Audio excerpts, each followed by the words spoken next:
BJP के स्थापना दिवस पर मुख्यमंत्री मनोहर लाल खट्टर ने बताया कि बीजेपी का इतिहास जनसंघ से शुरू होता है। उन्होंने बताया 1980 में बीजेपी की स्थापना हुई। देश के अधिकांश राज्यों में बीजेपी का शासन, केंद्र में बीजेपी की सरकार है। उन्होंने कहा, अंत्योदय को लेकर हमारी पार्टी समूचे भारत में शासन कर रही है। मुख्यमंत्री ने बीजेपी के स्थापना दिवस पर कार्यकर्ताओं को शुभकामनाएं दी। मुख्यमंत्री ने बतौर हरियाणा संगठन मंत्री का अपना अनुभव साझा किया। भारतीय जनता पार्टी का वैसे तो इतिहास जो है वो जनसंघ से ही शुरू हो जाता है। जब 1951 में जनसंघ का निर्माण हुआ था, उस समय कुछ ऐसे नौजवान, कुछ देशभक्ति से ओतप्रोत युवकों ने जनसंघ की स्थापना की थी।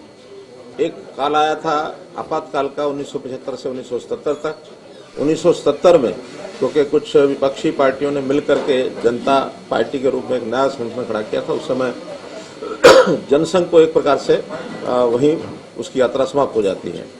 2.5 साल तक जनता पार्टी के रूप में सब लोगों ने मिलकर पार्टी चलाई, लेकिन दुर्भाग्यवश जनता पार्टी का विघटन इसी मुद्दे पर हुआ कि dual membership of Jana Sangh people, वो कहते हैं आप जनता पार्टी के भी सदस्य हैं, राष्ट्रीय स्वयंसेवक संघ के भी सदस्य हैं।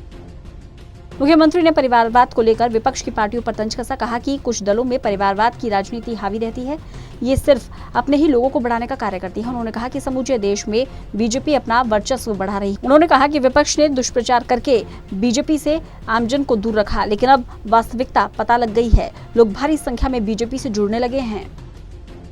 42वां ये स्थापना दिवस है। बहुत एक संघर्ष के बाद, बहुत कार्यकर्ताओं की मेहनत के बाद और एक जीवन में शुचिता लाते हुए और इस पार्टी को एक प्रकार से इसका स्थापना भी हुई और आगे भी बढ़ते बढ़ते आज 42 साल के इस यात्रा में भारतीय जनता पार्टी दुनिया की सबसे बड़ी लोकतांत्रिक पार्टी आज बनी हुई है। करोड़ों इसके सदस्य हैं, लाखों इसके सक्रिय सदस्य हैं, हजारों की संख्या में पदाधिकारी हैं। तो इस नाते से देश में जहाँ तक शासन की बात है, अधिकांश राज्यों में इस समय भारतीय जनता पार्टी का शासन है, केंद्र में भारतीय जनता पार्टी का शासन है। आदरणीय नरेंद्र मोदी इस समय देश के प्रधानमंत्री हैं। बहरहाल बीजेपी के 42वें स्थापना दिवस को बड़ी ही धूमधाम के साथ मनाया जा रहा है। इसके अलावा भी पार्टी की तरफ से कई कार्यक्रमों का आयोजन किया गया है। चंडीगढ़ से टोटल न्यूज के लिए अनिल कुमार की रिपोर्ट।